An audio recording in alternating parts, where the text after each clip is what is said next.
देवशयनी एकादशी, जिसे आषाढ़ शुक्ल पक्ष की एकादशी भी कहा जाता है, 6 जुलाई को है। इस दिन भगवान विष्णु 4 महीने के लिए योग निद्रा में चले जाते हैं, जिसके बाद चातुर्मास शुरू होता है।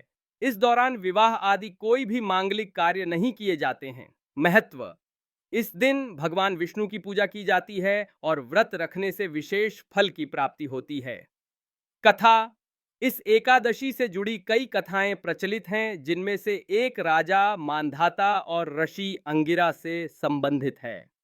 पूजा विधि: इस दिन सुबह जल्दी उठकर स्नान करना चाहिए। भगवान विष्णु ओम नमो भगवते वासुदेवाय नमः। आषाढ़ माह के शुक्ल पक्ष की एकादशी को देवशयनी एकादशी कहा जाता है।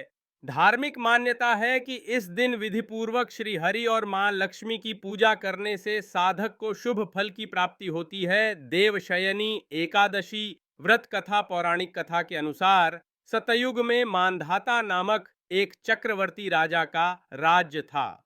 उनके राज्य में प्रजा बेहद सुखी थी।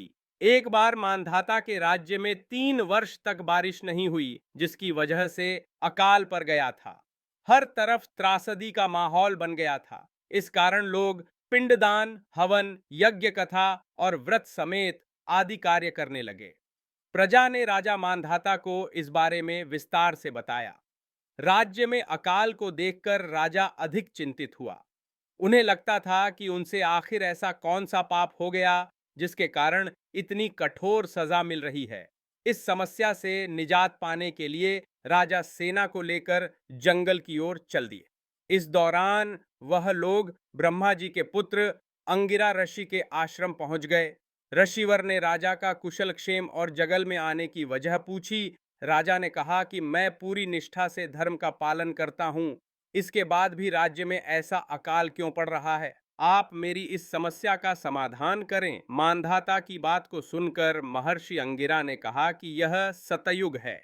ऐसे में छोटे से पाप का बड़ा दंड का सामना करना पड़ता है। उन्होंने कहा कि आषाढ़ माह के शुक्ल पक्ष की एकादशी का व्रत करें। इस व्रत को करने से राज्य में बारिश जरूर होगी। देवशयनी एकादशी व्रत इस कार्य के बिना है अधूरा। जीवन में होगा खुशियों का आगमन। इसके बाद राजा ने एकादशी व्रत को किया।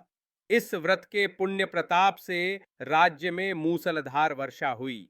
ब्रह्मवैवर्त पुराण में देवशयनी एकादशी के विशेष महत्व का वर्णन किया गया है। देवशयनी एकादशी के व्रत से व्यक्ति की समस्त मनोकामनाएं पूर्ण होती हैं। आषाढ़ माह के शुक्ल पक्ष की एकादशी तिथि पर देवशयनी एकादशी व्रत किया जाता है।